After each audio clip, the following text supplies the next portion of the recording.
One of you in the house right now? All right.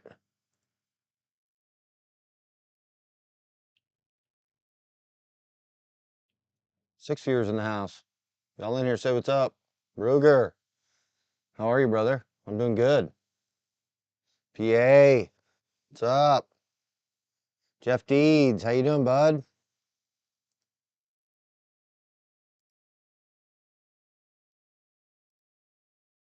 Ruger, I just made you a moderator. You can help me kick out the antis. I've had my fill of the antis this week. I'll tell you all about it once we get some more folks in here. Oh man, I appreciate it, Ruger. Yeah, I've been putting out so many shorts. I think it's killing my regular videos, but the shorts get me a lot of subs, so I'm trying to get up to like 20K subs before I stop doing the shorts. But that was a good day. That cat was a kind of a surprise. I was happy about that cat too. It was beautiful. That was a badass cat. And I'm gonna probably yank that set, even though I said I wasn't. I'm gonna set it right next to it with something else, or maybe I'll just bring in another set, so there'll be two within 6 foot of one another. I always set in pairs, so my it's easy to count. I know exactly how many sets are out. I got so many locations. I got so many sets. And sometimes I'll set in quads if there's a really badass spot that I want to carpet bomb. A big gate that's got a ton of sign, a ton of shit everywhere, or something like that. Otherwise, I don't. I got, in the last 2, 3 days, I got the digital edition of the Trapper Mag and the digital edition of the Fur Taker. And I don't see a fur market report update in the Fur Taker, but there's one in the Trapper Mag. I think. Hell, I'm pretty sure. Fur market report. Yep, right there. So we're gonna end up checking that out. Krusty in the house. Brian, how you doing, Brian Minnick? Doing good, man. I'm doing good. PA, my YouTube channel, I've probably had it, multiple years. Some of my early videos, were from a long time ago, but I put videos on it all last summer and then all through this last winter, and I didn't try to connect with anybody. I wasn't, I had a vlog up that went the whole time, and I recorded everything I did for my first episode or the first season of my show. And I do that kind of like the guys at Who's Your Trap Without Outdoors do, where they record it through the season and put it out the following fall. And mine will probably start coming out in the summer this year, but and I'm doing that this year too, but I just started communicating with everybody about a month before my show came out. So in August, I started getting on these lives and watching, Iowa Trapper and Trapper J on their lives, and started, communicating with you guys a little more. And I realized that I had this channel for so long, I thought you would just grow organically if you were worth the shit, and if nobody liked your content, they would just, wouldn't like you. But the truth is, the only way you grow on YouTube is to communicate with people and, start a community. And I didn't know that till earlier this year. So in about 6 months, I've got 1,300 subs now. And it's growing. And all of those, 600 of those came in the last month, 28 days. That's pretty wild. See, I got my Trapper Mag in the mail, but I didn't get the digital copy for another 2 or 3 days. So I got this just under a week ago. But then I got FTA today, or the Fur Taker today. And I was going to look through it and kind of, go through this fur market report and kind of read through it and let you guys know what it says, for those of you who hadn't got it yet, or don't get this one. Everything's about beaver starting out again, just like the last Trapper Mag and some of the other ones previously. Groney's talking about beaver, but he's also talking about coon. And Trapper J said you got to kind of be careful. Sometimes people sometimes people say stuff to drive up a market so they can get a whole lot of it, and everybody else flattens out on it. So PA says, I never seen your channel till recently, and I usually watch everyone's. Yeah, it's pretty new. I mean, the channel itself's been around for a few years, but actually communicating with people and having subs, I didn't even have 100 subs, or maybe I had 105 subs for the last year. I don't think I hit 100 subs until this summer. And then August, I was like, screw this, I got to figure out how to do this right. And that's when I started watching everybody's lives and commenting on people's stuff. And what happened was, you know, Mark's not in here yet, but he'll probably pop in. It's Friday night. I bet he's free. Um, Mark started commenting on my stuff, and then Jinx started commenting on my stuff, just like they do on all y'all stuff when it comes out. And that's how I figured out, oh shit, that's how you do this. You gotta not only go watch people's stuff, but you gotta comment on it. I used to just use, you know, for the last 10 years or whatever, I've only used YouTube to just look up shit that I want. You know, I want to learn. I want to learn how to, you know, walk the cup when I'm TIG welding. I'll go over and watch Weldmonger's YouTube, or, you know, I want to learn about homesteading. I'll go over and watch, you know, different YouTubes. If I want to learn how about bushcraft, I did the same thing. And I'd watch everything I wanted to learn from it, and then I'd, you know, get on my kick and do my own thing for a while. And I've been a trapper for a long time, and I guess I used to watch, you know, I learned how to skin by watching Stu at Coon Creek Outdoors skin coyotes and coons. And I learned, you know, a lot about my early trapping from watching Trappin' Time with Robbie Gilbert. And then I found Hoosier Trapper Outdoors, and I, you know, I probably watched them over the last 7 years many times, but I never got connected. I'd leave a couple comments on some of their stuff, and I wouldn't talk with anybody or meet anybody. And that's really how this works: is you gotta, you know, go out there, find people's stuff, like it, follow it, subscribe, and talk with them, and grow a community. And it takes time. So but you know, I've been lucky. Over 1,000 subs in under, you know, under 5 months. August, September, October, November. So in November we got 1,300 subs, from about 150 subs to 1,300 subs in 4 months. And that's just by posting content every day, sharing it everywhere you can, but also communicating with you guys. I'll bet if I didn't post it content anywhere and I didn't share it anywhere and I just communicated with people on YouTube, it'd grow pretty quick. Seems like everyone I follow who traps is having a record year. Yeah, I'm having a great year, but I started early. I'm at 38 dogs and 1 fox. So I didn't tell you all that on the videos yet, but I caught a fox today. Opening day for foxes and cats is badass. I never caught a fox before. Or I've caught a gray fox, but not a red fox. Oh no, Ruger, anytime he wants me in there and he wants to have a good time. So you know what, the only thing I felt bad about is at the end of that I started slurring. And I don't normally drink enough to slur ever. But then I sat down to do this live and I accidentally filled this cup a third the way up with scotch. So it is what it is. Brian, I appreciate you, bud. I'm glad you found us too.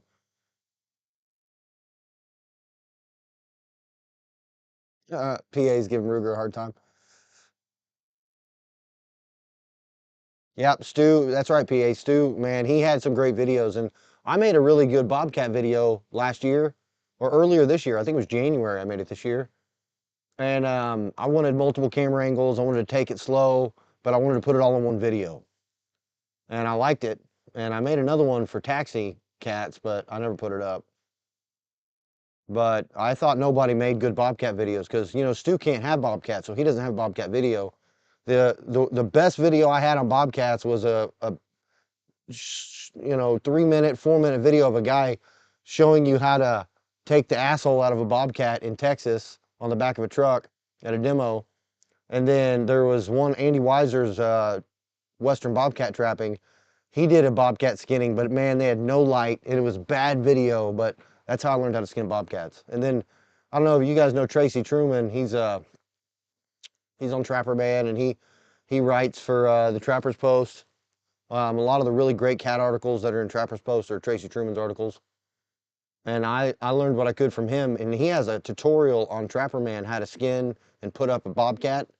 And it's like 3 different sections. But he goes through and makes these huge, you know, posts on there with all the pictures to show you how to do it. You don't get any video, but you get a thorough explanation from a badass cat trapper and the pictures. And that's what I use to kind of refine my cat and start doing that, you know, Nevada stretch, and you know, really learning how to put up cats. We got 12 people in. Who else is in here? I'm kind of behind on comments. What's up, Gavin?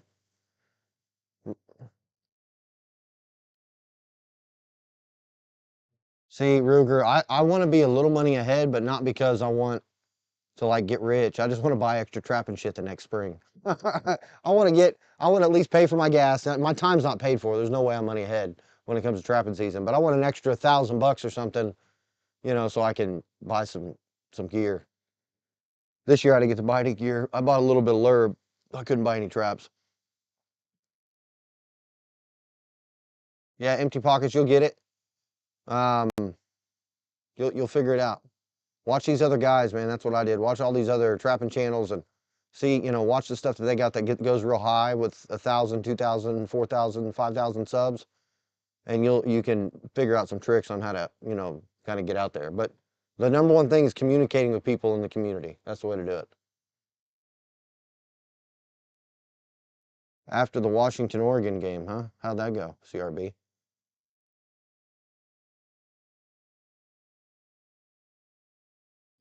Yeah, talking the prices up. That sucks, huh? I think, but a lot of that, we see the prices. If we sell to country buyers, we're going to get kind of lowballed because they got to make money unless they've got a lot of money and they know they can get it at a better market. And then if we sell it to the country buyers that are at the fur sales instead of just at their places, sometimes people bid on it, make it a little higher, but it's not top notch, pricing. But a lot of the prices we're seeing in these fur market reports, which we'll go over here in a minute, is, we're going to get 60, 70% of that probably if we put up a fur and it looks good. And, maybe even only 50% of it in some places. So, hell, some of the guys here in Oklahoma still only buy cats at $30, $40 a pop. You get a real nice one, they're like 50, or, you get an amazing one, they're like 75 or 80, but the amazing one, they're going to turn to 200, and then they get all the, the meat and the skull and everything else.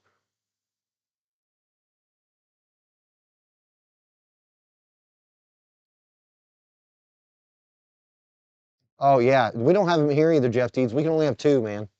We have two foxes here, and I've never caught a red fox. I've caught one gray fox on accident in a cat set that was on a drag. Only time I caught an animal that was worth the shit on a drag, because I barely use them, is was a gray fox trying to climb a tree. It was badass. I mean, it was badass. I got pictures of it on my Instagram. But this red fox was badass. I'll show it to you guys now that we're here. Shit, we're talking about it. That picture didn't do it justice. On the video I have where it's like a motion picture, man, that thing is beautiful. It's almost like he was just barely in movement in that picture, and it's I don't know, it's kind of blurry. Anyway, uh, thanks, Ruger. I appreciate it, bud.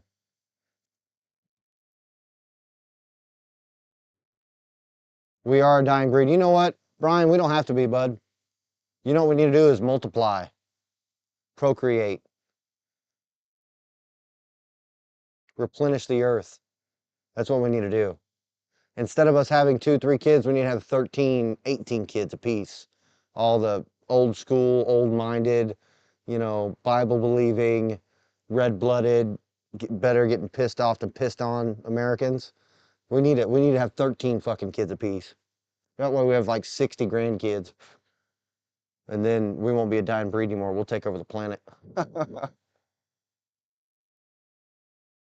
um, PA, I normally just go after coyotes and cats and beaver.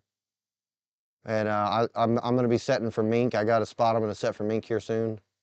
And I can set for otter in a few places. I'll probably get, if I got enough water, I'll probably get all 5 of my otter. Last year I caught 5 otter in a nuisance job on one ranch close to my house.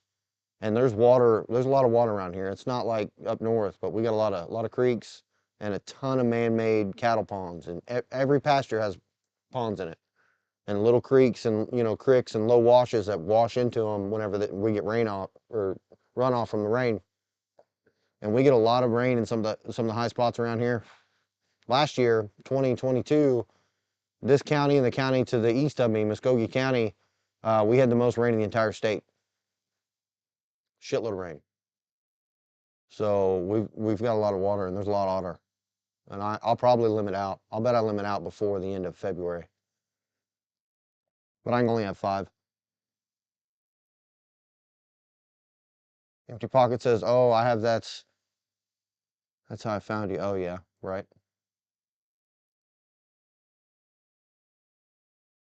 I caught him. Yeah, I haven't brought him out of the woods either, Ruger. I've been catching them, but they haven't come out of the woods. Although I'm thinking about getting into skulls. I am thinking about it. I've been looking into it and thinking about buying beetles and setting up a enclosure, and then I gotta market for skulls. You got your second or first mink? Which is it, Gavin? That's cool though, by the way. You see the picture that's on the thumbnail for this, it's a mink. That's the second mink I ever caught, I think. Yeah. And the first mink I ever caught is in I've only caught 2. They're both in the freezer right now. Empty Pocket says, really just in this to make like mixed fruit. Yeah, that's what it is. They were catching some on their last live. Ruger, they did a live and they were catching something.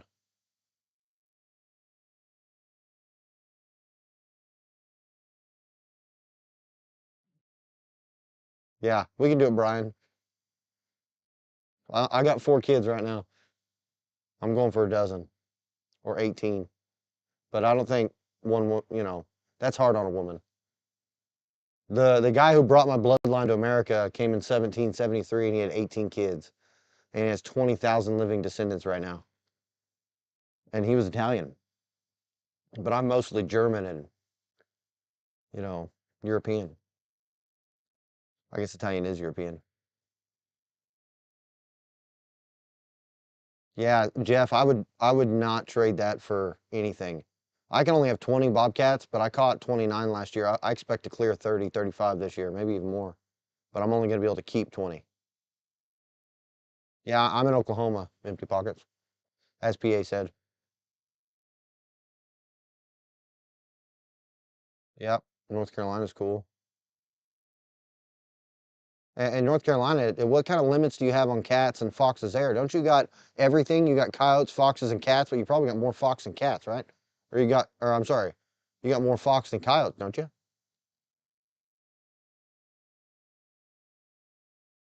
I like getting wet, Ruger, but I don't like actually getting wet.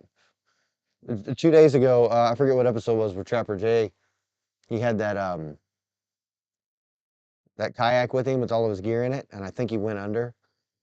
I don't know if he did for sure or not, but I think he went in past his waders, and he was like, "Oh fuck, oh," and he was all fucked up. And then he took his phone out and threw his phone out, and I think he was like, "Fuck this," and he turned his camera off, and that's when we got to see the footage of the trail cam. But I haven't gone under yet, but I'd hate that to swim out of my waders. During the summer, if it's real nice and it's not really shitty water, I won't even wear waders. I'll just go in shorts.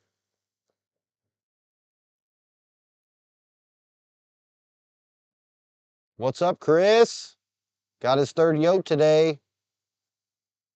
Oh yeah. 2. Hopefully it is 2, Gavin. If not, hopefully you get a 3rd one tomorrow. What kind of regular? So Ruger, can you have cats at all? Did you already say that you couldn't? Who said that? Somebody said they couldn't have cats. I already forgot.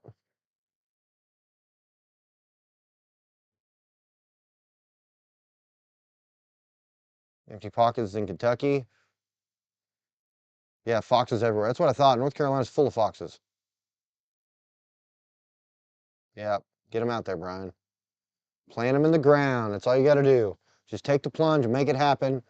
And what'll end up happening is you'll get the bug and you won't be able to let go. I just had a guy text me from, there's a text message from him right here.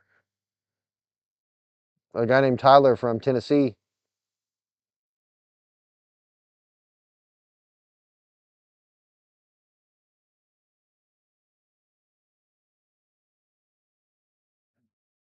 I'll send him the live link.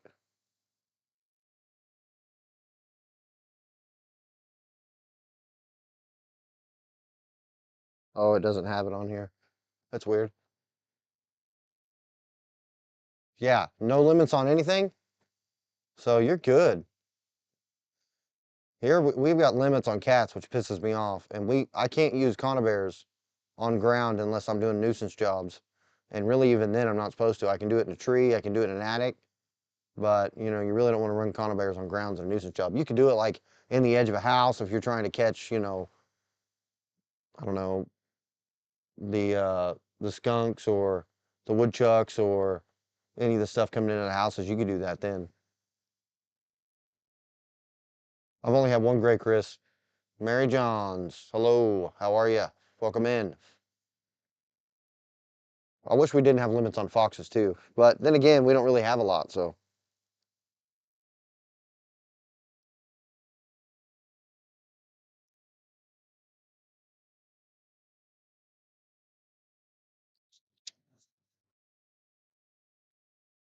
I just got a message I'm going to respond to.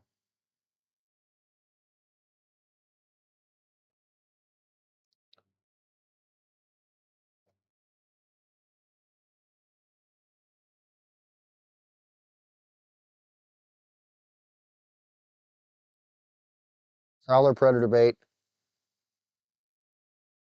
Wyoming Wolfer, and Andy Weiser's Montana long call modified.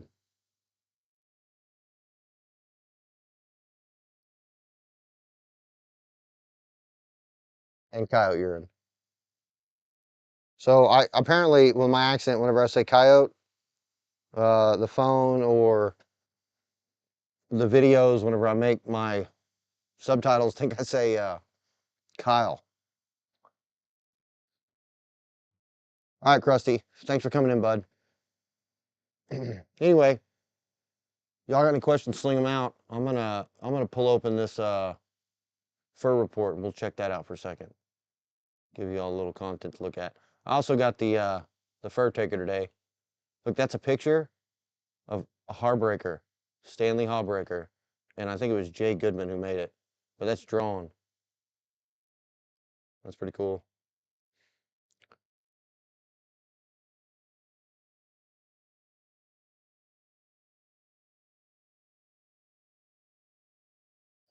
Yeah, man, Chris. So let's talk about that for a second. Chris just brought something up. We got 9 viewers left, but whoever's in here, I got I got investigated by the ODWC because some anti-trapper got a hold of the Fish and Wildlife Service, the National Service, and they called the feds and made a formal complaint about me being abusing animals. And they said that I, you know, was poking an animal with a stick.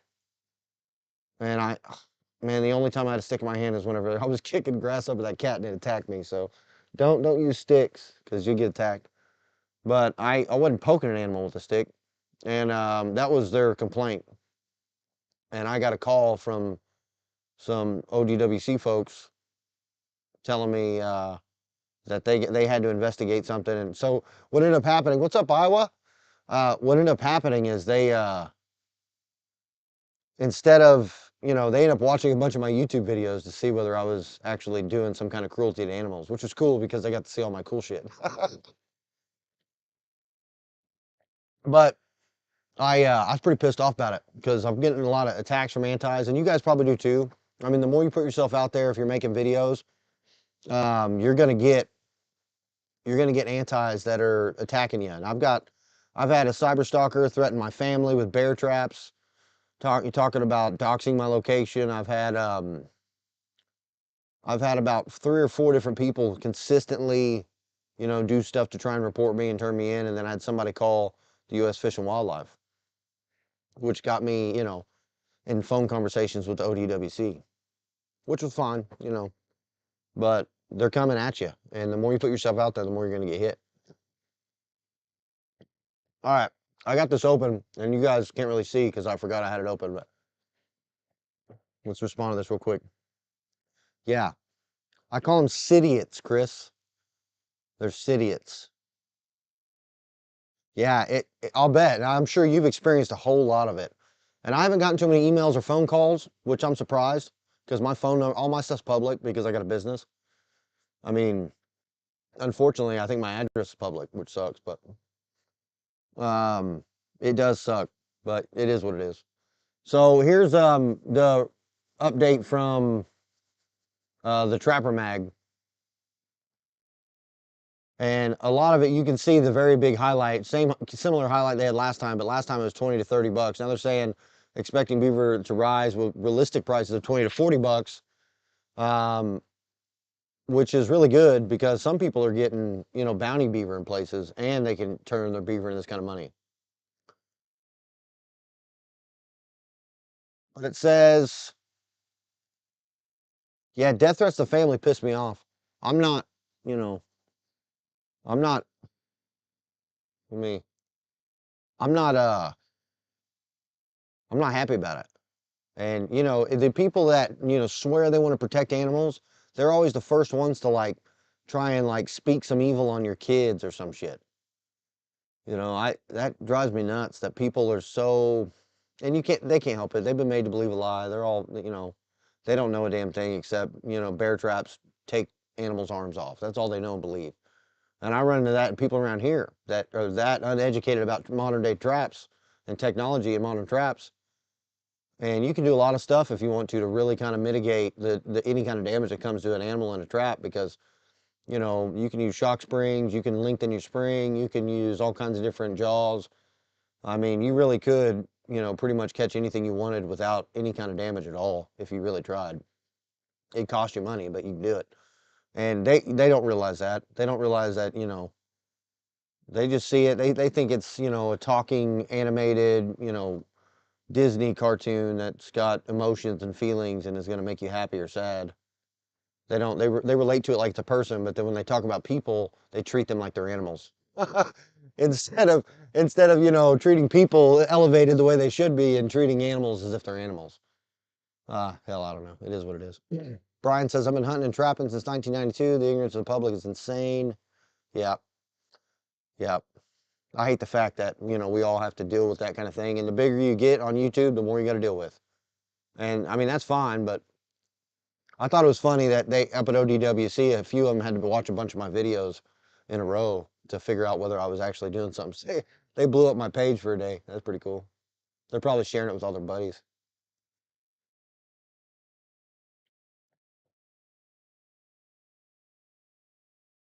Yeah, the anti-trappers. I'm the anti-trapper.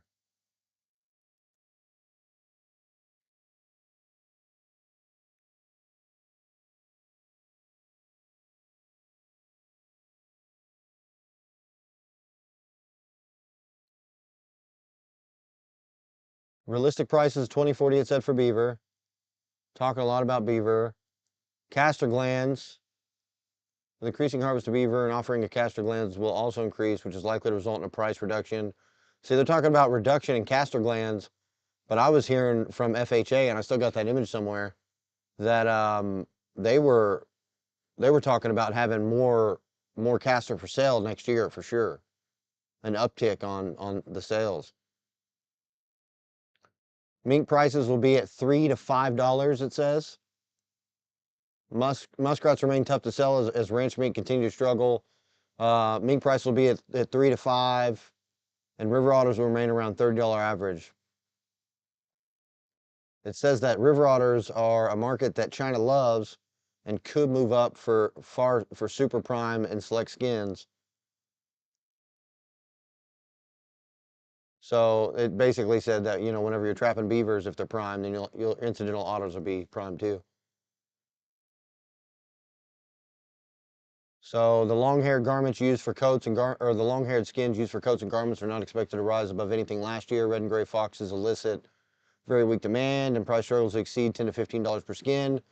Coyotes, the most profitable fur on the market for 10 years during the 2012-2020 period, 2022 period, are back to averages below 20 to 30 for the best Western pelts. Damn, I remember when Western pelts were like $100 a pop, 80 to 120.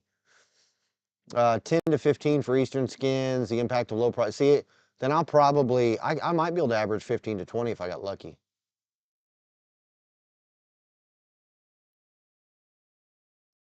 Says very few country buyers are willing to pay. Yeah, that's true. Last year I couldn't really sell many of my skins. I had to bring them down here in Oklahoma. They sold good, but in Kansas they didn't sell for shit.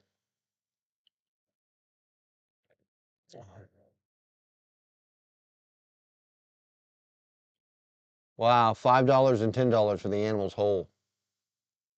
Says Skinner. I heard this recently. Skinner fees have not declined. What else we got in here?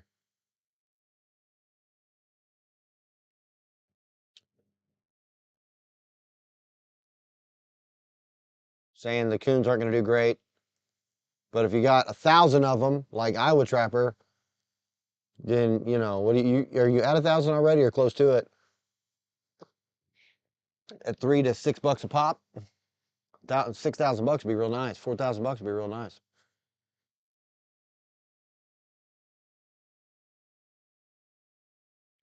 Bobcats, lynx, and marten and fisher should remain stable. It says luxury is paid most by China and Russia is out. Yep, that's right. Russia is out, but they're still going to get furs through China. So China buys it all and sells it to Russia, and they're still going to get it. I talked to my tax. It says here the animals that continue to sell well are taxidermy or well-handled skins, bears, wolves, wolverines. And do you guys hear about wolverines being put on the endangered species list? What the hell?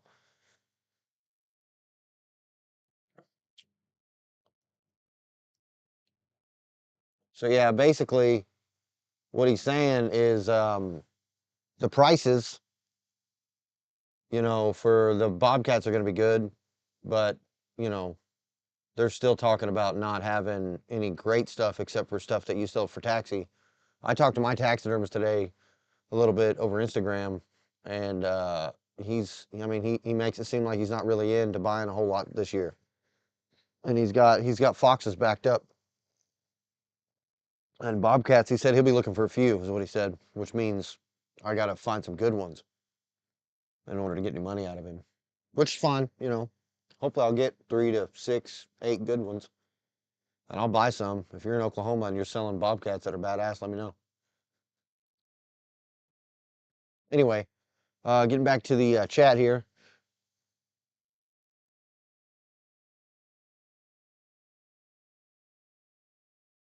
What do tanned pelts on eBay bring, Ruger? Dang, empty pockets. When you were a kid, mink and foxes were $100. Holy fuck. I've got mink in the area, and I might be a little mink trapper this year. I might set some sets on land for mink and actually get in there and scout some out and find some spots and set on sign and try and pull out some mink. Because I had people around here that used to trap and told me all about mink trapping back in the day. And last year I only caught one, but I only trapped one place for mink last year. Yeah, China does make the money, huh? They're still gonna, I mean, fur's still huge in much of the world. It's only that, you know, one company in Canada that quit making parkas decided to go faux fur, and they act like the entire world's over because I'll bet most of the, you know, coyotes from North America went to that company rather than over to China. But now China will buy them, but they're gonna buy them cheap. They're not spending 60, 70, $100 on coyotes. Chris says FJB. Let's go Brandon, right? Isn't that what it is?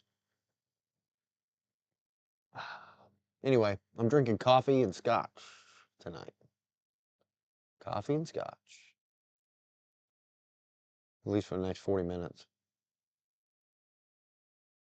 Tom Bodette. Advice for nuisance trappers on the trap line with Tom Bodette. We got 10 viewers. Slowing down on the chat. Maybe I'll find something else in here to read you guys that you hadn't seen yet. That's awesome. 70 to 90 bucks for good yote and more for red fox. What? That's what it is? So, say I take a yote and all I got to do is tan it, then I can sell it for 70 to 100 bucks? Hunting stuff's in the house. What's up, bud? We talked about this live today, I think. I still got my white whisker somewhere over here. I think so. It might have fallen out. I tug on it a lot. No red yotes.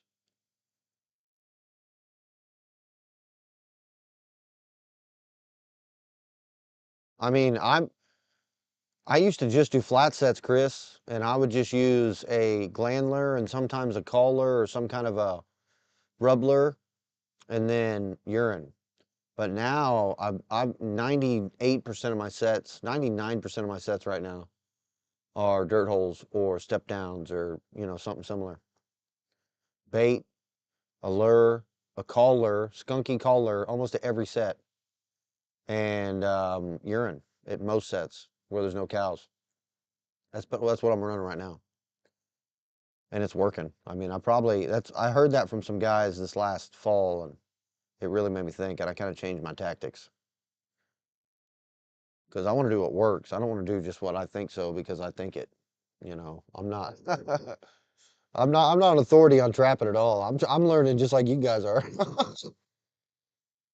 I'm throwing everything at the wall and see what sticks. You know. Oh, they like them red coyotes, huh? I get a ton of red coyotes. Red Dirt, Oklahoma's got red dirt coyotes everywhere. I'll go check them out, Ruger. Maybe, hell, we can do it right now. We can do it together. eBay, coyote, pelts. All right, let me switch this over here real quick. Oh, tan coyote pelts. Here we are. Damn. Damn. Oh, sorry. Oh, wrong thing. 26 watching. People are actually watching this. Man, we should tan everything ourselves, Ruger. What the hell? Rabbit fur skin for $5. I got a rabbit in the back of buggy right now. Rare red coyote number 2 grade. Holy cow. Man, those coyotes are pretty wild. Look at that.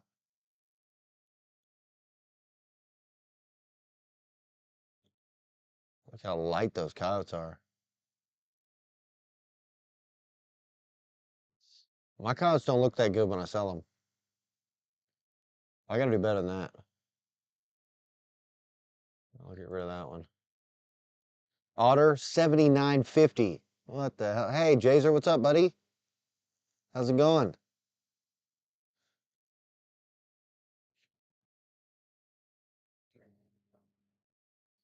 Beavers, 20 to 30 bucks is what they're gonna sell for on the fur sales, but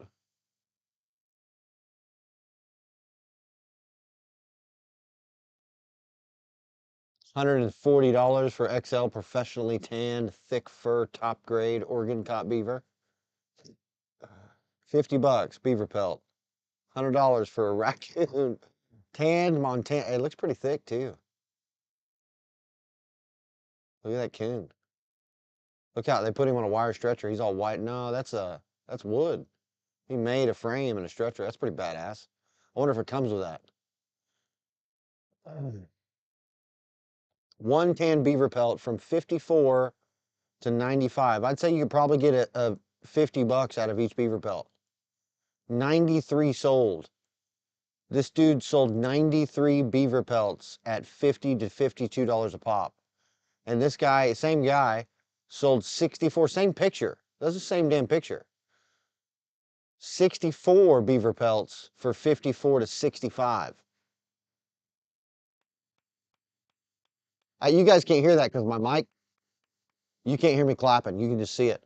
But yeah, Ruger, that's badass. Maybe we should, I've been watching Colt over at Coyote Academy, and I like him because he's like no nonsense, just says what the fuck he means, and he doesn't sell anything. He doesn't sell anything at an auction or to local country buyers. He keeps everything, skins everything, and tans everything. And if you tanned everything you got and you could sell it for that kind of money, I mean, you would have to do it yourself, obviously. You couldn't send off, 150 beaver pelts to tan. I mean, I guess you could. You'd probably get down to 20 bucks or even less maybe if you had 150, 200. It might be worth it. All right, empty pockets. I see you're leaving now. Later, bud. Yeah, my dog, I was going to skin my dog. He's got 3 legs, but I got to looking at his belly, and his belly, no bueno. So he's an all right dog, but his belly's pretty bad.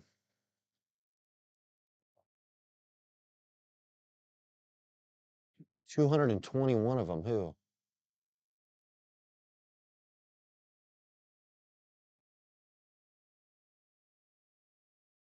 It must have been the coyotes. Yeah, that raccoon was nice, PA. Yeah, Ruger, you might be right. This might be where the market's at.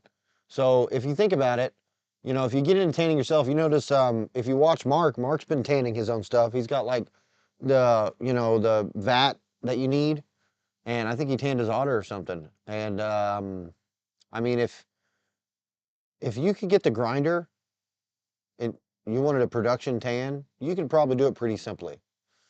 But I really like if you guys ever watch here, let me go back to coyotes real quick. If you guys ever watch Hoosier Trapper Outdoors, they uh they have that they professionally tan and they have that compressed tank and they spin that thing. So they're tanning multiple skins at a time, every day. And every day something's coming out, and every day something's going through another process and every day something else is getting, um, trimmed. And they make, I mean, you really could turn it into money by tanning fur. If you can sell prices like that, but here's the thing, how long does it take for you to sell one, Can you flip them around right away? If you put 100 on there this week, are you going to sell 100 within the next month? Or is it going to take you 6 months to sell 100? If that's the case, then quick money's sometimes better. I'm sitting here looking at some of these other prices. 95 bucks and $16 shipping. So you're going to pay $95 and you're going to get $16 shipping. Regular tanned red fox, 50 bucks. Hell yeah, that'd be great. Eastern XXL semi-heavy coyote, $100. They sold 144 of them. Look at that. That's crazy. Yeah, my coyotes aren't all primed up hunting and stuff.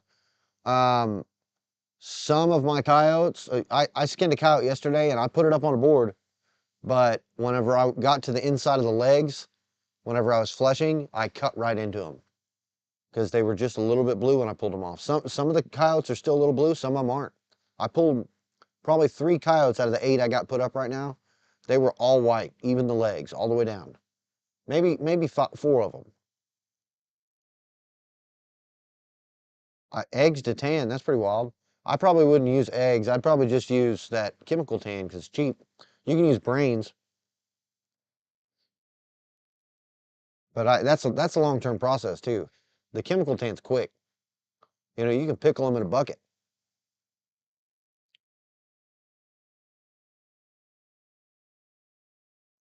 Yeah, that's pretty wild. 144 at 96 bucks a pop with free shipping. So what are you paying? You're paying 5 bucks for the shipping probably. So you're getting you're probably, and then you're paying something to eBay for using the service. So you're probably getting 85. I'll bet that's why it's 96, 95. It's probably getting 85 or 80 bucks per pelt. Take home.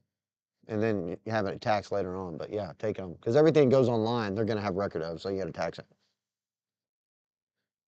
If you got a market to sell cash at events, I know a guy I'm friends with on Facebook that lives not too far from where I'm at, and he owns a ranch, and he's got money, and they do taxidermy. They sell old taxidermy, used taxidermy, and buy a ton of pieces, and they do skulls, they do all kinds of stuff, and he flips over a lot of stuff quick, but he goes to these conventions about twice a month. He's at a convention somewhere in the country, where it's a taxidermy convention and he's selling pieces at the convention for cheap because he's buying it resold. So he's constantly turning over pieces. Makes a lot of money doing it. A lot of money.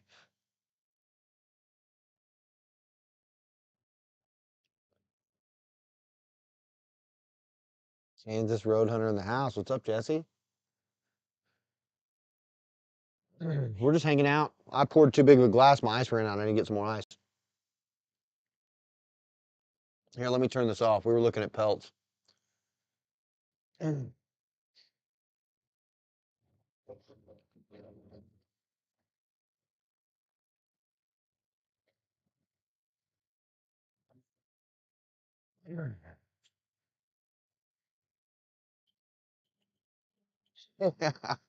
Some of them do.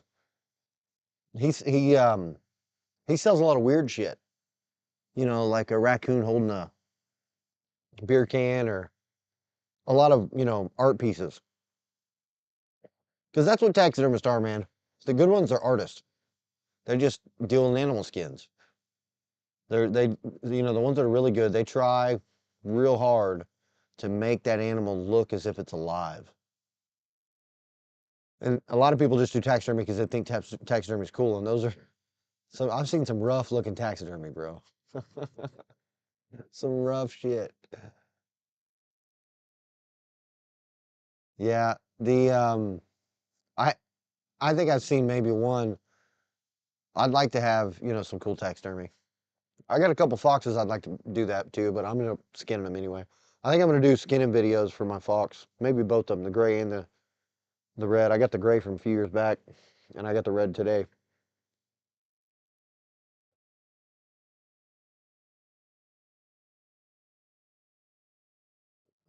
He's got a big moose mount, huh, Chris? That's pretty cool. I'll bet it would be worth good money. I can only imagine what it would cost today to do a moose mount, full body moose. What do you think? It's 10,000, 5,000, 5 to 10 grand just to have it done.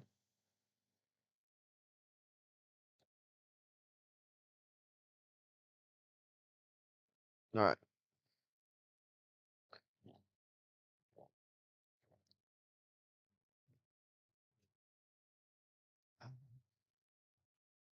gotta get that coffee mustache off. I'll bet it's a monster. Yeah, 5,000 easy, right? Because a cat, well, I don't know, a cat's 15, 18 now. Amy moved her cats up to 1,800 bucks last year or earlier this year. So, and she's like the leading popular taxidermist. So most people base their prices off what she does. So I can see a mount like that being 7.5 to 10, but 5,000 back in the day, resale value probably 5,000 a day. You know what you ought to do, Chris, is take that thing to Vegas and go talk to those guys at that damn pawn shop and see what the best they can do is.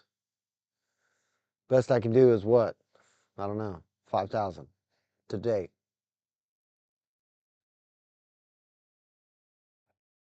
I've never seen taxidermy mounts on there. Pawn Stars.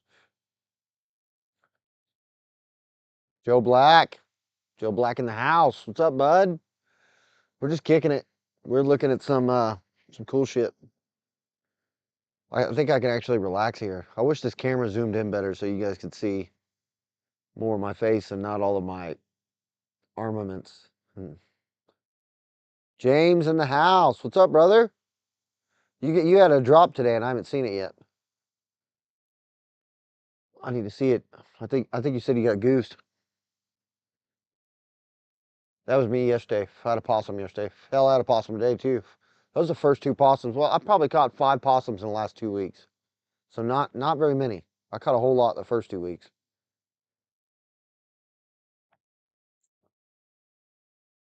Yeah, right. No, I agree. I wouldn't want to sell something that, was passed down. Or even if it's just his currently.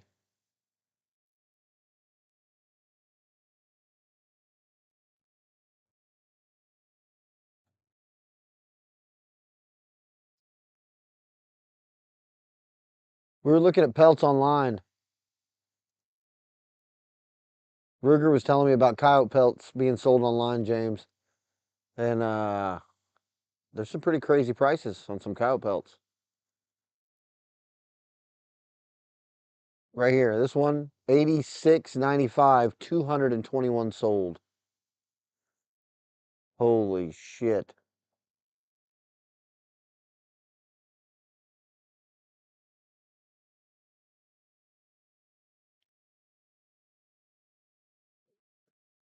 I had a goose once last year. Damn goose. Let him out and he flew off.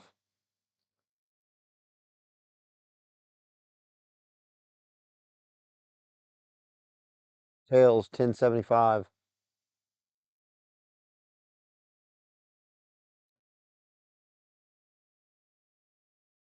95.95 for the rare red coyote, 160 sold. Huh, that's wild. Maybe I will buy the stuff to tan my own stuff. I got a barrel. I got a barrel. I can hook up a drainage to it if I need to. I have a barrel with drainage too, outside. And I got a ton of buckets. Maybe I'll just tan my own shit.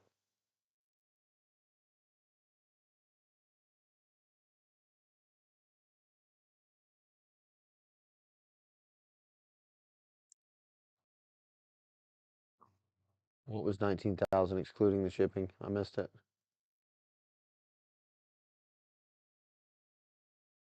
You're probably talking about that moose.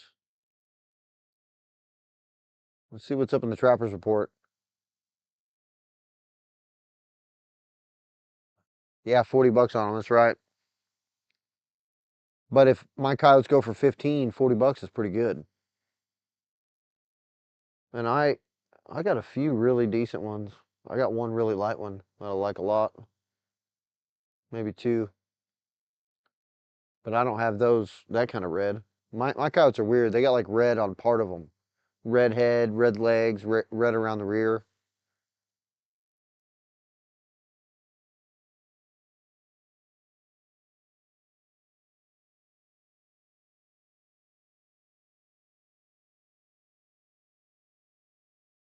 Remington Arms closing in upstate New York. Anti says suspended illegal for sales in Beverly Hills. Suspected illegal fur sales in Beverly Hills. Huh. I guess because they try to ban fur in California, people are doing it black market fur sales. That's funny how that works. Yeah, there's that video, the Wolverine being listed as endangered. U.S. Wolverines listed as threatened under the Endangered Species Act. Bam. That means they won't be able to trap Wolverine in certain places. Man, I would love to trap a fucking Wolverine. That's badass.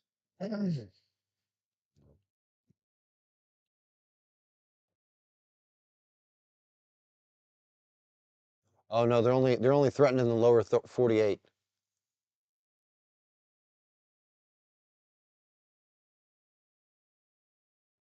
To me, it's not a big deal because I don't have Wolverine. But it sucks that, some people who can trap them now can't. Includes harass, harm, pursue, hunt, shoot, wound, kill, trap, capture, or collect, or attempt to engage in any such conduct. Take any listed species can result in $25,000 to $50,000 in fines and potential jail time. 60-day comment period on the interim rule begins on November 30th. So they just started the comment period on the rule. Listen to this garbage. Current and increasing impacts of climate change and associated habitat degradation and fragmentation are imperiling the North American wolverine. These fucking, are there any kids in here? These assholes say climate change is affecting the habitat of the North American wolverine. And they expect us to believe that shit. Oh, God. Well, maybe what they're trying to say is that their pelts aren't as good as they're supposed to be, so you can't trap them right now. or you'll get fined $25,000. That makes a Wolverine worth a whole lot. Damn $25,000 Wolverine, that's expensive.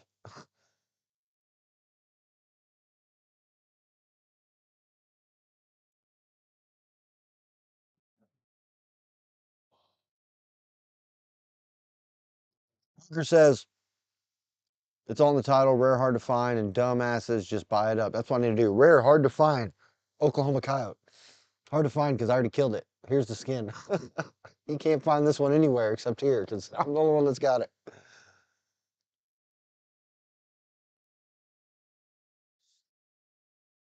Yeah, you're right. But some of those pelts look really good on eBay too. But of course, they're gonna use the best picture they can. So yeah, he gets 50-pound plus coyotes. I had a 47-pound last year. It was badass. What just happened? Something just made a noise.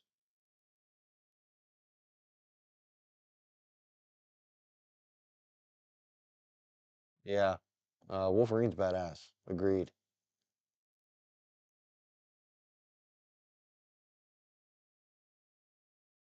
That's cool. I'd like to see. I'd like to. I don't have the space for a tumbler, but I might have someone else do it if I could find them. I know a couple guys that got one.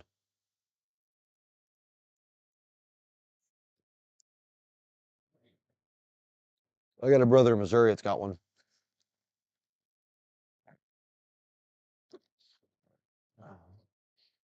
Yeah, right, James.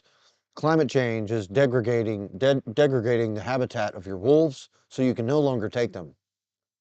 These are the same bastards that are like, all right, the horny toad or the grouse is under attack, so you cannot do anything on this land. And then they take that land and they sell it, they lease it to fucking windmills, and then the windmills come in and destroy everything in the habitat in order to build. Fucking assholes.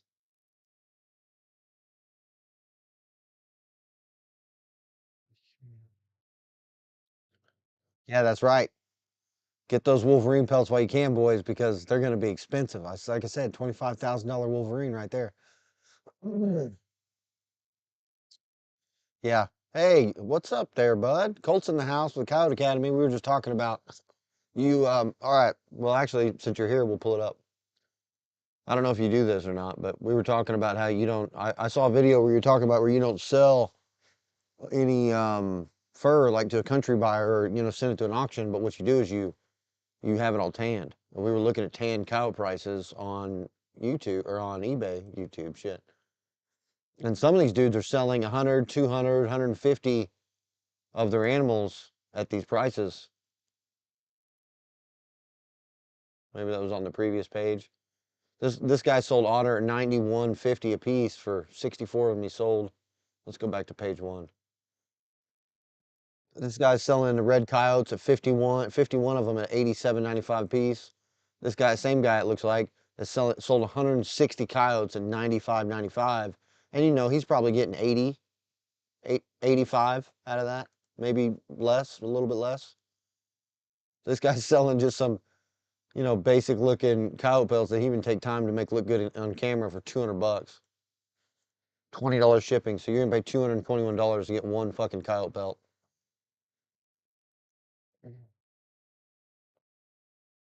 221 sold at 86.95. 457 tails at 10.75. That's badass.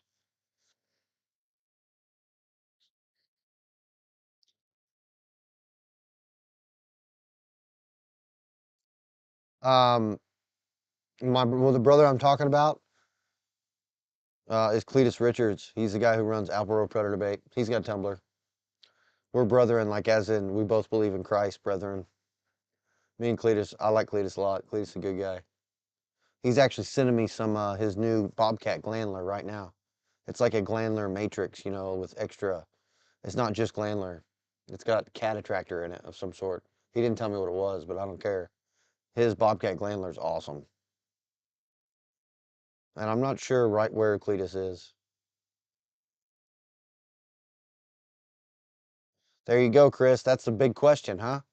you can't catch a wolverine or it costs you 25 to 50 grand and puts you in jail.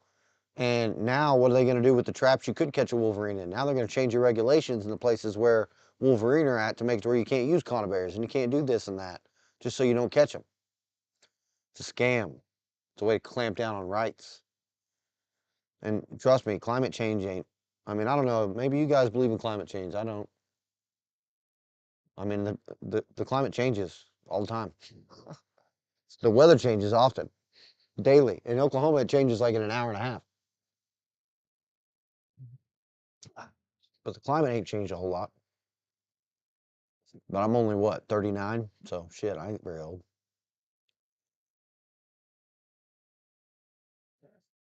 Wow, James. I think my otter last year, hell, I might know where the paper is. The otter I sold last year, I don't even think I didn't get very much for it. Joe, we're allowed 5 otter here. I hope to tag out before the end of February. Actually, I really want to tag out before mid-January. And I'm not going to have that many water sets in the ground. We're going to have a hard time. I've only got so many hours in the day, and I'm already pushing on coyote sets. And mid-December, I'm going to change things up. And I've got some spots I can put for mink and beaver right now. But I just have to have the time to get over there on my day off to do it. And I want to record it too, so that also takes time. Yeah, cyclical weather, right.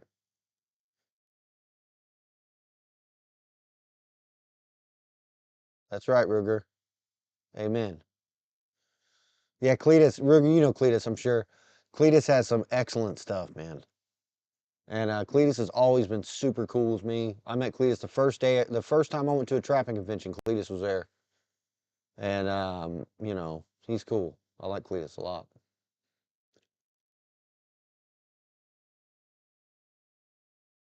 Yeah, well, that's the thing is that, you see, it used to be, so it used to be global cooling in the 70s, right? And then it was global warming in the 90s and 2000s. And then they pushed global warming until the 2000 teens, and then it turned into climate change.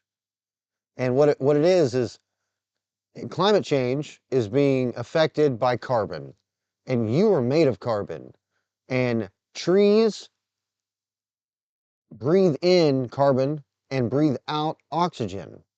So in order to remove carbon from the atmosphere, you have to snuff out everything that breathes oxygen and everything that produces oxygen by breathing in carbon, which means killing all life on the planet. So climate change just equals your death. That's what they think. And I mean, I don't want to get started. Y'all already know. It's all a lie.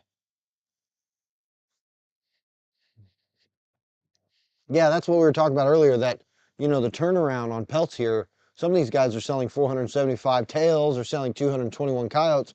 But hell, that's what I was talking to Ruger about.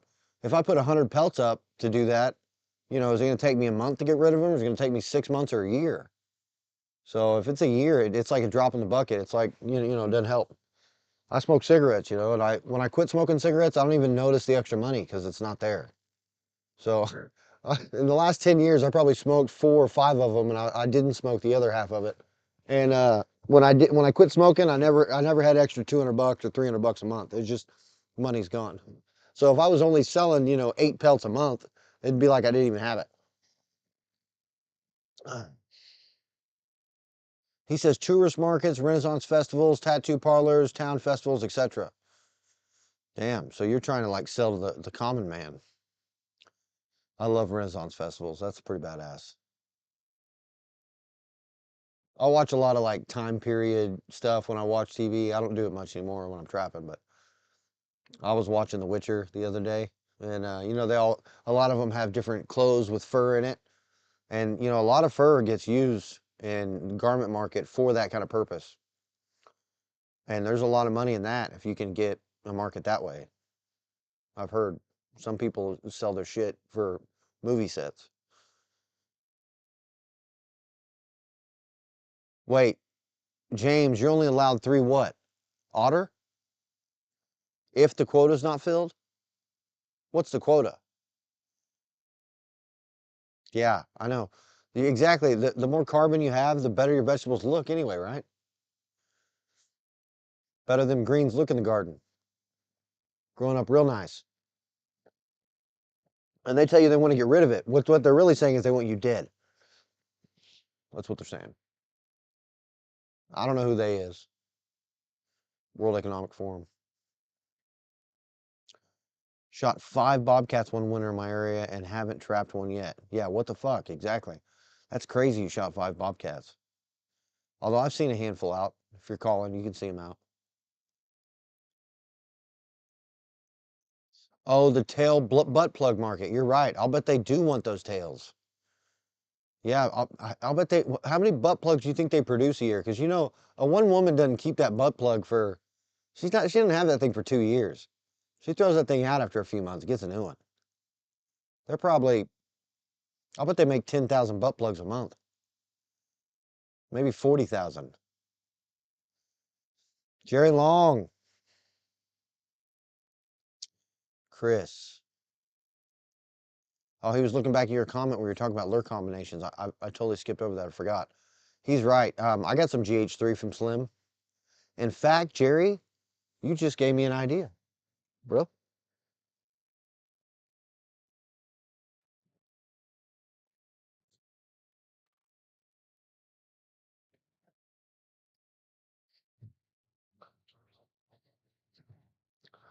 Slim's GH3 right here. It's been around a while. I've used it a few times.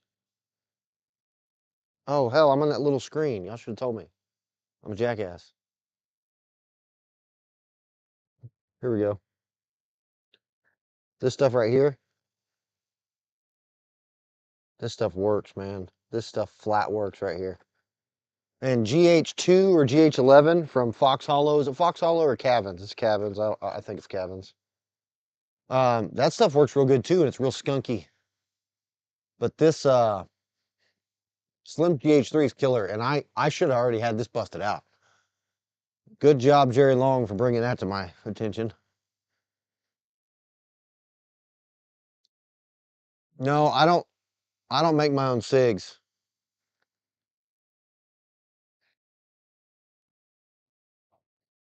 I just smoke a lot of them. It's mine once I start smoking it, at least. Probably when I bought it. Speaking of cigs, I'll have another one. Oh, that means there's probably not too many in there to get. Have you ever caught otter? You said you sold 2 otter. Was that last year or just in the past? I was talking to James too, by the way.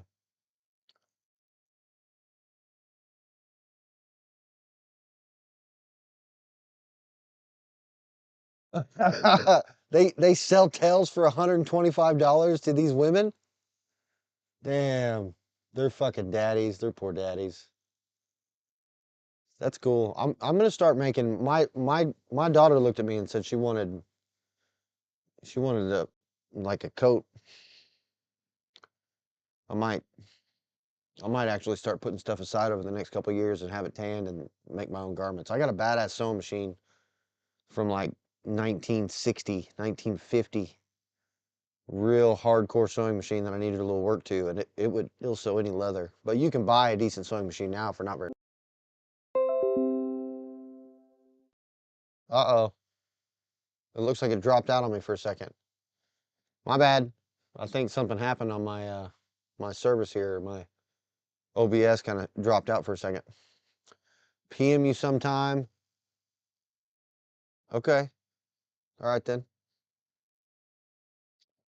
Colt, are you on Instagram, right? Or are you just on Facebook and oh, I got another message from this guy.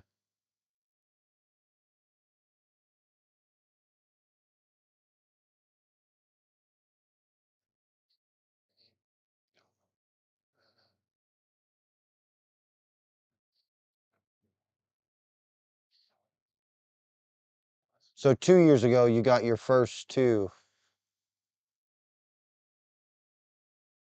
Oh, okay. 2 years ago you got your first and then last year. Okay, I see. You kept the rest of them, you only got two, you only sold two. Chris, I catch cats in, or I catch yotes and cat sets that are blocked off real bad, but I don't build them real big. I make them real flat, like a target, and you'll still catch yotes in those sets. And they're always good dogs too.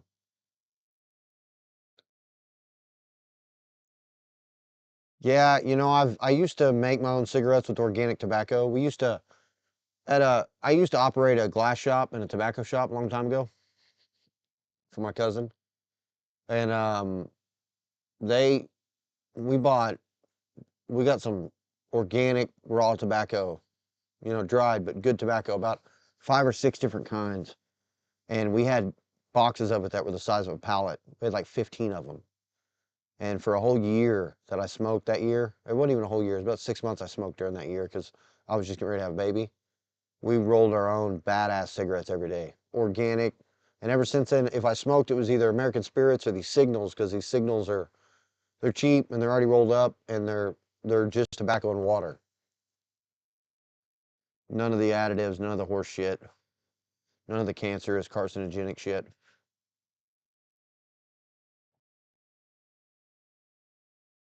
Yeah, that's what. Okay, so right, I'm putting up coyotes, Jerry, just because I want to. I'm just I'm just doing it to feed my need. I'm not putting up coyotes like Colt is though. Um, Coyote Academy over there is showing pictures of just coyotes on hangers. The hangers that they use, filled up with hangers, multiple hangers filled up in the garage. Ton of coyotes put up. I've caught 38 coyotes and I have 8 coyotes put up. That's it. So okay, Iowa. So you were talking about in one of your check days how you found a coon dead and you thought it was distemper. So now you're saying that you think it really did happen, huh?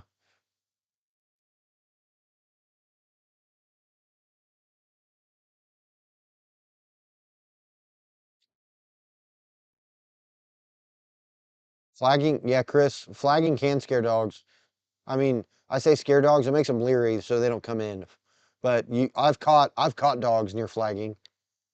Not maybe at the same set with flagging, but I never just set one set. So they'll still come in and check it out. And you can use flagging and have a couple sets in there and then if you can set snares where you're at, put snares in the trails that are, 50, 60, 50 yards, 35 yards plus away. And you'll catch dogs in those snares coming to just kind of check, see what the hell's going on, but not coming in. Yeah, I'm doing all right. I appreciate it, Colt. It's been a good time. I've been busy too. I'm not off work for the whole month doing 100 dogs, but I'm hoping to do 150 before the end of December. But my numbers are not there, so I'm gonna have to get 85 dogs, you know, within the next 3 weeks, and then pull another 50 dogs after that. That means it'll be January before I get that number. But I'm gonna slow down on dogs whenever Christmas hits or a little bit before. I got 3 days off during Christmas, and I'm gonna transition everything. I'm gonna start transitioning 2 weeks ahead of time. So what I'm gonna do is pull some of the dog sets, and I'll go add sets in other places. And I'm not really snapping off my line, but a part of my line is getting cut out, and I'm moving more to the east, where I've got other spots that are gonna open me up for cats and beaver.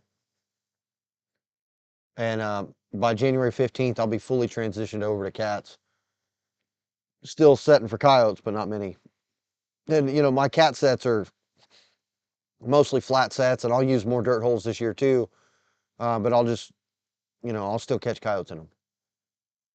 But I won't be targeting coyotes. I've caught more coyotes than anything because that's what I'm targeting. Wow, all across Iowa and other states, people are finding dozens and hundreds dead in the last week. It's terrible. That is terrible. What the hell? I got to look that up. Let's see if we can find some distemper news. I got to look at.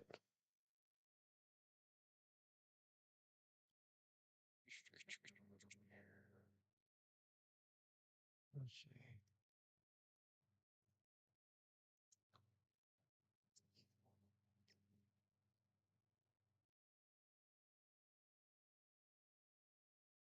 See if I can find some news.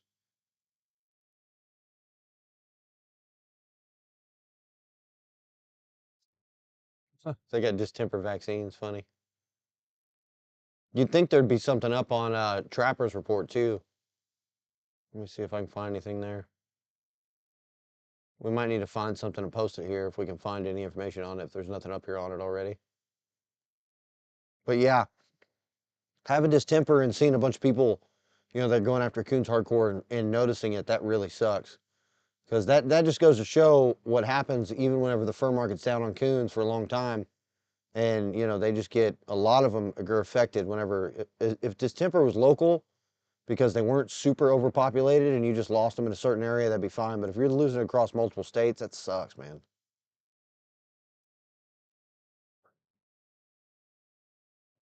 Let me see. I scrolled up, so I'm kind of behind on chat. Iowa says I talked to several of the top raccoon trappers in Iowa, and they're seeing a devastating amount of dead raccoons. That sucks, man. All right, Colt. I appreciate it, bud. You keep doing the same thing. I'll talk to you next time, bud. Hey, James, I got my first red fox in history today. That's badass. Good job. I got a gray fox once before. Today I caught a red fox the first day of season.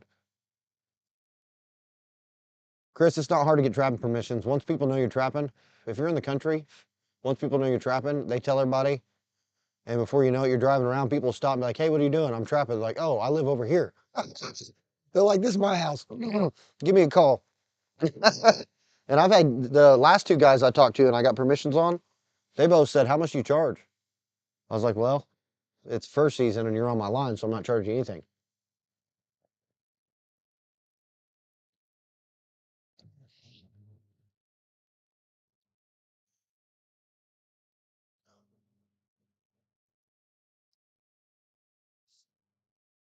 Yeah. We need to get somebody to write about it. We need like pictures and evidence and post some, like a Twitter post or something and get it out there. Anybody can make a post on Trapper's Report, by the way. A lot of you might have used it, maybe not. But on the Trapper's Report, I forget the guy's name. I think it's New York Hunting Fish is his handle on Trapper Man. And anybody can come in here and post stuff. And if you got articles or you got even like a post that's on a forum or something, you can post a link in here and give a description, and it'll show you. You just hit post here, which is right behind where my image was, and then you can put a link in here. You put the title in here, and then you hit the thumbnail. So you go to the thumbnail, right click it, whatever it is, and when you see the thumbnail, right click it, it's going to give you open up that thumbnail on a new page, and then you take the URL from that page and you post it in here, and it'll give that thumbnail just like it shows here. All these guys have thumbnails with their pictures, and that's how they did it. And you can, anybody can post anything in here. And I'd love to, if that's happening around the country, I'd like to see people from the country report on it. That'd be great. Some of their top raccoon trappers told me once they den up for the first time in groups due to the cold weather, it spreads 7 to 10 days later, they're dead. Wow. And it got cold enough for that to happen. That sucks.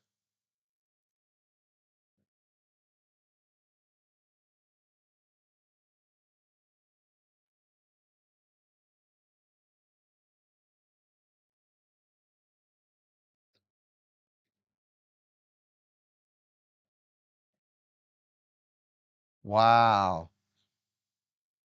36 stops, 12 dead. All right, James, thanks for stopping in, bud. I appreciate it.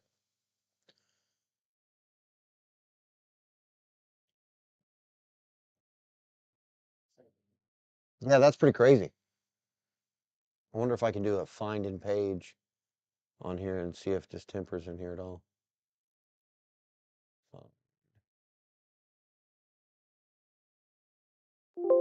Nope, it's not in there. Nobody's got an article up about it. That's crazy. I'm gonna have to watch.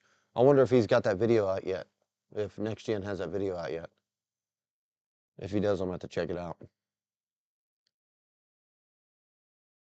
Here's a article out of Iowa. Otter and bobcat populations continue to do well in Iowa. The Iowa DNR is easing off the collection of information on bobcats and otters in the state as it appears the two species are doing well. That's good. So I wonder what kind of, Iowa, you can tell us what's the limit on bobcat and otter in your state. I think 5 is otter, right? Or is that just for out-of-state trappers? And then bobcat, can you catch bobcats at all? All right, Iowa, I'll see you later, bud.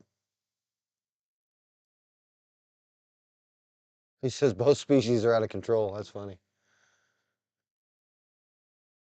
Oh, it's 3 statewide. Oh, so you have to draw out. So 3, 1, or 0 is what you can get, huh? Or does it depend on like the section? 2 on cats. That's crazy.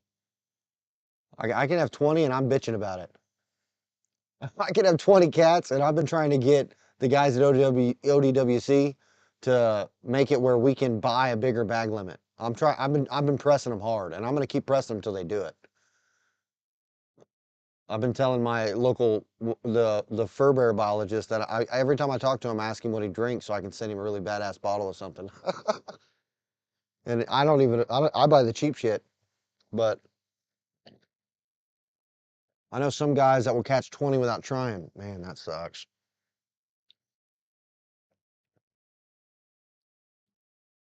DNR biologist Vince Elbsizer, Evil Sizer, says they have been collecting teeth samples from trappers who caught the animals to keep an eye on the age distribution of otters and bobcats to make sure that we were not over harvesting the species. So for now, we are taking a break from doing that. So now they're not collecting teeth anymore.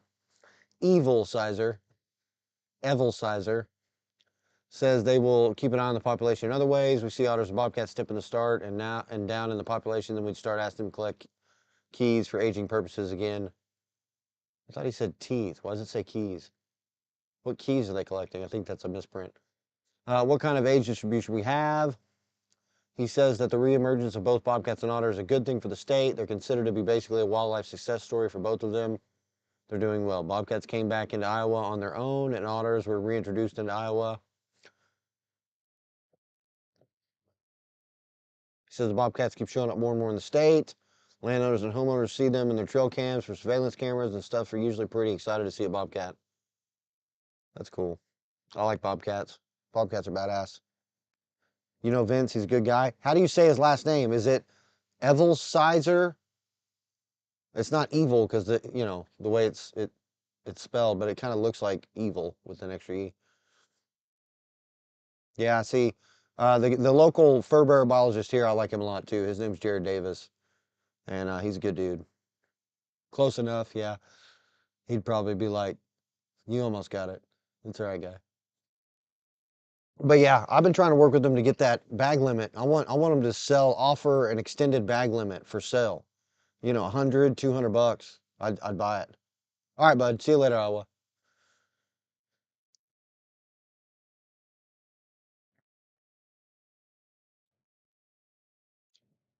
Poured too much to drink.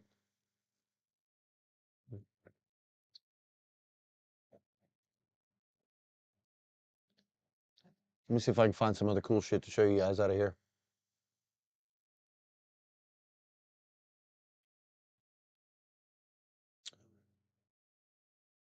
This might be for Chris.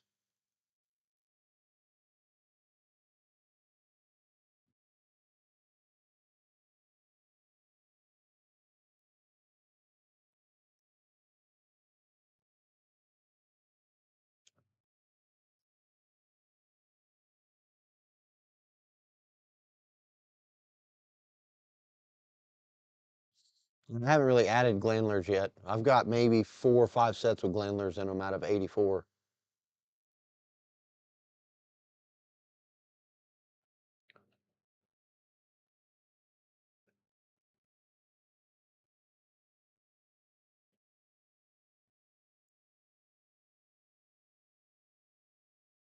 One cat. No. No, if it was one cat, I wouldn't pay for it. Based off of what I've learned trapping and how much I love trapping cats, if I lived in a state where it was one cat, I'd fucking move. I've thought a lot about going to Nevada, and I don't like their politics. You know, they got their two major cities are so overpopulated that it runs the whole state. Um, but they're still pretty good. And I've thought a lot about going to places where because I'd like to trap mountain lions, and you can do that. I mean, I guess you have to work for the state, I think, in Nevada to trap lions. But there's a ton of gray fox. There's not a lot of coyotes in certain spots, but they do exist. But yeah, I'd love to see a bag limit increase in Oklahoma. You know, that anybody can buy, but you have to buy it to get it. Because I caught 29 cats. I'd like to catch 40 this year. And, you know, I can't keep all 40, but I'd love to catch them. First time I caught a bobcat, it was on accident.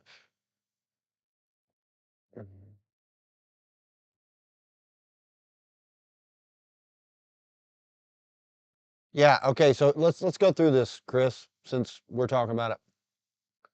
It's an article in the Trapper Mag by Jason Hauser. And it says the allure of lure that canines can't resist. And he goes on, he says, there are many variables that make up a good coyote set. Of course, location is important, so the wind direction, so is wind direction. A lot of trappers preach the importance of scent control, but if you want to pile up the coyote pellets, you better have a good understanding of how to use lure and urine as attractants, the two most underappreciated items a trapper can have. Many lure makers offer their own custom lines of trapping lures. Many claim that theirs will outproduce the competition, but when it comes to putting fur on the stretcher, I have tried many lures from numerous lure makers out there. Some of those lures lived up to their names and helped me catch good numbers of animals that I was targeting. Others were not worth using ever again. A class lure either is a gland lure or a food lure. He goes, I class lure, meaning he's classing them either gland or food. Some trappers and lure makers consider urine as a gland lure, but I keep urine as a separate category from lure, and I agree. If I'm going to use urine, it's separate. It doesn't take place of anything else. He says food lures give coyotes the impression that food is nearby. The odor of food triggers a hunger response. But if the odor of food is not common in the area you're trapping, it will cause a curiosity response. When using a food lure, it can at times replace bait. It says gland lures are made from the glands and secretions of the animal, blah, blah, blah. These cause a territorial response, blah, blah, blah. It's not uncommon for many trappers, including myself, to use a combination of gland and food lures at a set, especially a dirt hole set. I dig 2 holes and I use a gland smell in one and a food lure in the other. If the food lure is not what a passing coyote is looking for, hopefully the gland lure does the trick. And he says, and vice versa. If the gland lure does not work, hopefully the food lure will. LEC lures usually contain skunk essence as much as humans are repulsed at the odor of skunks, which I'm not, by the way. I fucking love skunk. It says coyotes cannot get to it fast enough. Sometimes tonkin is used in place of skunk scents in some LECs. The job of an LEC lure is just as the name implies. It says the skunk essence reaches out and touches the nostrils of the coyote at a long distance, pulls them in. As they get closer to the set, they smell the other lures and begin to work the set. Skunk essence is most popular with trappers, blah, blah, blah, blah, blah, blah. Gator oil is gaining popularity in canine trappers. Odor that coyotes are not used to. You know, I've heard people talk about otter gland and badger gland. I think Lee Rooswat sells a badger gland, and the guy from Washita, one of the Washita lure making places, he I think he's out of Missouri actually, but it's called Washita, and he sells an otter gland. And I've thought a lot about it, and I keep talking about it the last couple of years, and I haven't done it yet. I want a badger gland and otter gland both, so I can use them for coyote sets.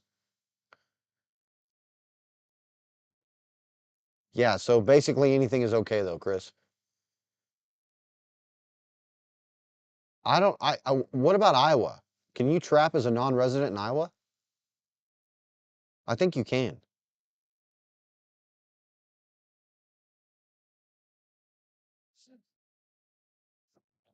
Yeah. I stick with about 4 different lure makers most of the time. I'm gonna try Trapper J stuff. I'm gonna get some of that O-ring this year. So hopefully next month.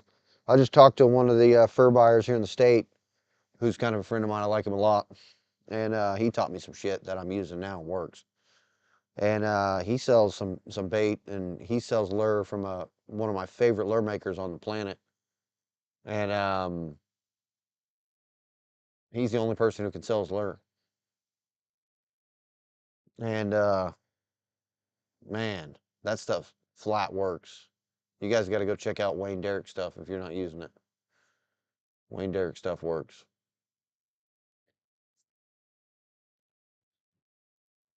I'm not going to start well, I'll catch bobcats on accident over the next 2-3 weeks.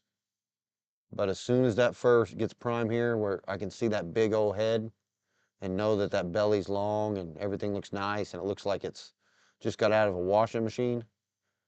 As soon as it does that, I'm gonna take them. And I'll take just about any cat early on.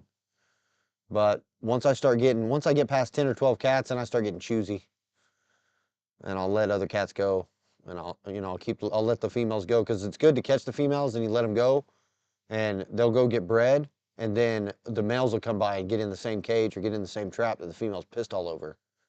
Oftentimes I catch cats night after night. Once you catch a cat, you'll have another cat in that set within a couple days if they're around there. If you got a population of cats there, you're gonna have it in that set or the set next to it. Yeah, I've got some cabin stuff. I used cabins my first year.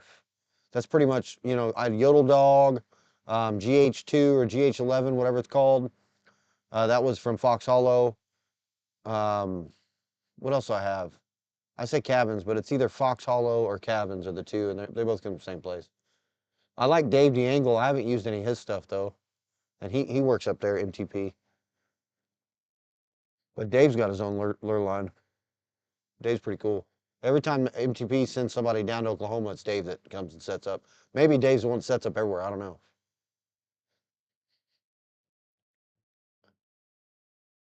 Yeah, Trapper J is. He gets. I think it's the same numbers. He still gets 3 otter. I thought it was 5, but I guess it's 3. It's 5 here. Yeah, Hiawatha Valley.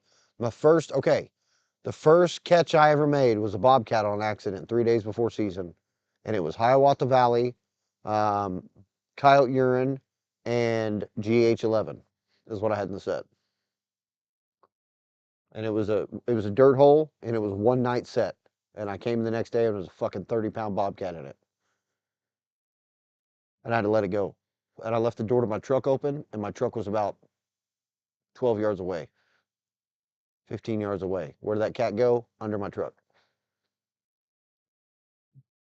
And last trapping season, the first animal I caught was a bobcat, and he went under my buggy when I let him go.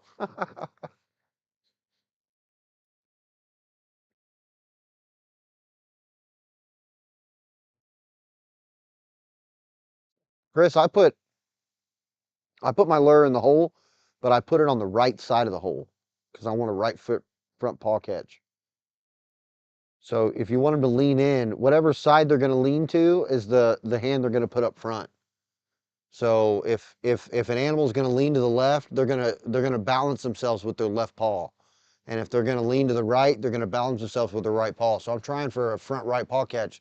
So I put my bait in the hole, but on the right side, this would be right to you, but on my right side here, I take the knife with the lure on it and I just spread it on the side of that hole. So they lean into the right. That's what I'm hoping. I learned that from a cat trapper that slays them. And you guys follow Jason Vance on Instagram? He's got like 150 dogs as of today in the last 2 weeks or week and a half or whatever. 2 weeks, I think it is. He's been over in Kansas. Kansas started the 15th, so he's probably been there 17 days.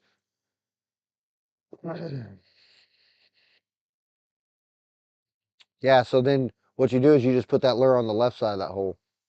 And then, okay, so I have a hole set, and then I have my trap, but my trap's not, it's directly in front of it, but I turn the trap so that the bottom of the trap pan or the center of the trap pan is just a little bit off center. Just a little bit. Not, it's in some cases it's not even a full inch. It's barely off center. And I started doing that too this year. That's new to me. Before I was 9 inches back, 3 inches over. That was kind of the rundown. That's how I did it. I would set my trap up where it was far enough away where I thought I was going to get, a catch, and my catches were down last year. And this year I changed it up, and now my catches, now I've got 38 out of 31 days. Last year, the first 10 days, I think I had 4 coyotes. The first 20 days, I didn't even have 15 coyotes. I think I had maybe like 11 coyotes in the first 20 days last year. Now I'm smoking them.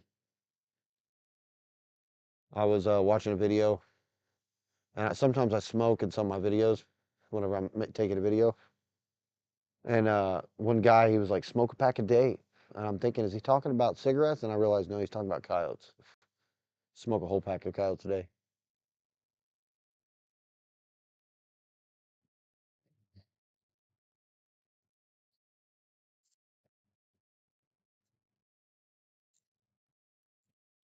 You leaving PA? Yeah, I'll see you later. I'm actually getting ready to get off too. I know there's 11 of us in here, and there's probably, what, 5 of us commenting right now. Some of our other folks were in here. Jesse was in here earlier. Um, who else was in here? Jerry was in here. Joe Black was in here. A lot of people are probably watching, not talking, but it's getting to be that time because I gotta get up at 5. I work on the weekends, so I go trapping in the morning and I work on the weekends. And on my days off, I don't mind staying up a little later because then I can sleep in till 7 or 8 if I want to, and not be worried about it. Yeah, you would be missing fox that far back, and sometimes you miss cats. Hell, sometimes you miss coyotes. Sometimes when I was back 9 inches, like the traditional stuff, Chris. And I learned from I learned from watching a DVD of a really great trapper named Andy Weiser, and that's what he said. That was traditional knowledge whenever he was learning, and that's what he used. 9 inches back, 3 inches off center, and he said you'll catch those coyotes. And sure shit, I was catching coyotes. But when I changed it this year, I was catching more. And I've heard a lot of people that use the method I'm using, and they say the same thing, that they've heard that the traditional you know, knowledge when it came to setting traps was 9 and 3. And they said, but we don't do that, and we're slaying them. And I thought about it, and I was like, damn. I heard Slim Peterson, speaking of Slim Peterson, we were talking about GH3 earlier, um, had taught one of the guys that taught me this to put it right up on the hole. And like I said, I'm offsetting just a little bit. Anyway, I appreciate y'all sticking around. Trap Shack was live. We kind of went through the fur market report, and it was kind of shitty. Is the one I got last year was actually better. Had a lot more info in it.